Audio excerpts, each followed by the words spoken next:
In a disaster situation, you are going to be flooded with emergency messages. That's simply the reality of disasters. And the way you deal with that is by prioritizing the messages. And almost every emergency communication group has a 3-level grouping system. And some groups have the 3 categories of urgent, immediate, or informational. Others have the categories life-threatening, property-threatening, or routine. And others simply use a priority system of priority 1, 2, or 3. No matter what system your group uses, it's important to make sure that the highest priority messages get through first, and that's how we save lives, or at least do the greatest amount of good for the greatest number of people. Sometimes people do not prioritize the messages and bad things happen. If you look at the series of dots and dashes in the center of the screen, most of you don't understand Morse code, so I'll let you know that that is one of the most historic disaster messages ever sent. And the first word is CQD. And at the time, that stood for Come Quick Disaster. That's really bad. The next word is Titanic. And the next are a series of numbers. That's the location of the Titanic at the time of its distress signal.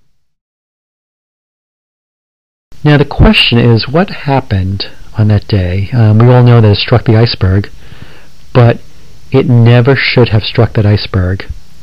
All throughout the night, ships were passing in that general direction, sending messages out, letting everyone know there was ice and icebergs in the area. The Titanic operator heard those messages, maybe even wrote them down, but he never gave those messages to the ship's captain. The high priority message never got through. Even worse, a short time before the Titanic hit the iceberg, there was another ship only a few miles away. The operator of the ship had been working 16 hours, a long shift, he was tired, and he sent a message out that said, "We're stopping for the night due to the ice and icebergs in the area." The ships were so close together that when the Titanic operator heard that message, it was so loud that it blasted his ears. He was obviously upset, and he sent back to the operator on the Californian, just a few miles away, shut up, keep out, I'm working Cape Race," which means he was sending important messages for his first-class passengers, and that was his top priority. So keep in mind when I tell you that message prioritization is very, very important. It really is, okay? And you may be in situations where someone on the radio channel is saying what may seem like a low priority message. Listen carefully and make sure that it really is low priority. There's a situation where I almost made that same mistake. I had a high priority message. Someone on another radio, on another frequency, the radios were close together, transmitted. It blasted my ears. I was noticeably upset, but I remembered the situation and listened carefully to the message. It turned out it was a very high priority message, much higher than mine, and it related to safety issues that need to be dealt with right away. So my advice is that you need to prioritize the traffic, but you also need to make sure that you listen carefully to what's going on to make sure that you don't cause other problems. So message prioritization is absolutely essential. There are some basic terms that you'll be hearing in disaster communications. Some of these you already know, and some of these I've included because other teams across the country use them. And in large-scale disasters, you will be working with groups from all over, so you should be familiar with most of these terms. Tactical calls actually are very simple. Let's say that you are assigned to be the communication person at the local hospital. You may be assigned the tactical call, City Hospital, And instead of everyone having to know your name and who's at the hospital, they just address all messages as City Hospital, and you respond to those messages. And when you initiate messages, you will use that as your name. Roll calls. That's very simple. Every child in school knows about roll calls and attendance. And the reason why it's important is that disasters are very dangerous, and sometimes disaster workers get hurt on the job. And you need to make sure that everyone is okay. So once an hour or once every 15 minutes, or it depends on the situation, you will go through the list of all the people that you're responsible for and ask them to respond to their name. And they should answer. If they don't, there was a problem. And you either need to figure out what the situation is. Do you need to send someone to look for them? Do you need to contact someone who's in the general location?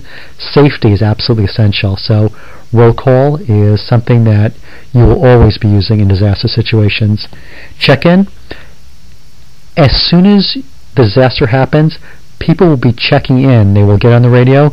They will announce their presence. They will let people know what the situation is, and they will let the net control operator know that they are available to help, and that's called check-in.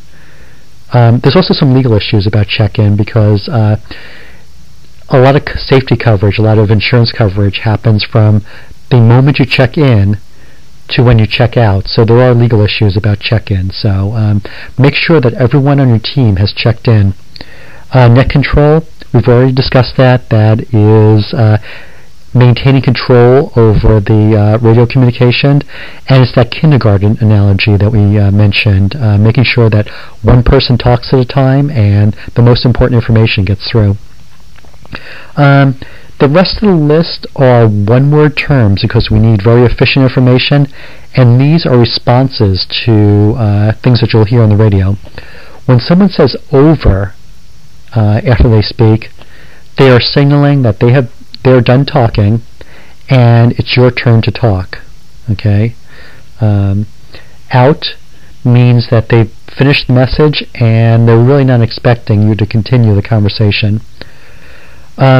We never use yes and no in radio communication, or at least we shouldn't.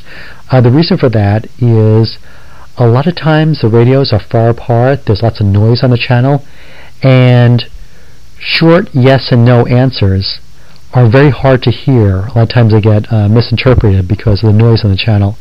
So we say affirmative for yes and negative for no.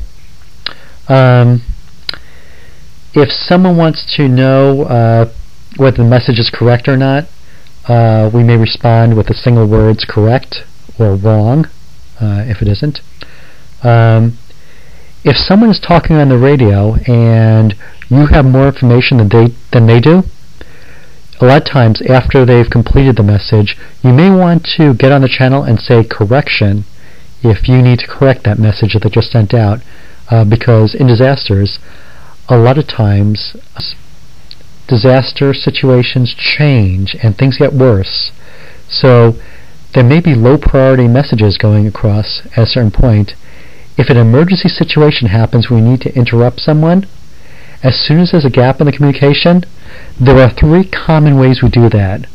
We either say the word break, that's very common, we say priority, or we say emergency. So we very quickly get in there and tell someone that we have a higher priority message, we have an emergency message, a priority message at that point. And at that point, the net control operator should say, go ahead emergency, go ahead priority.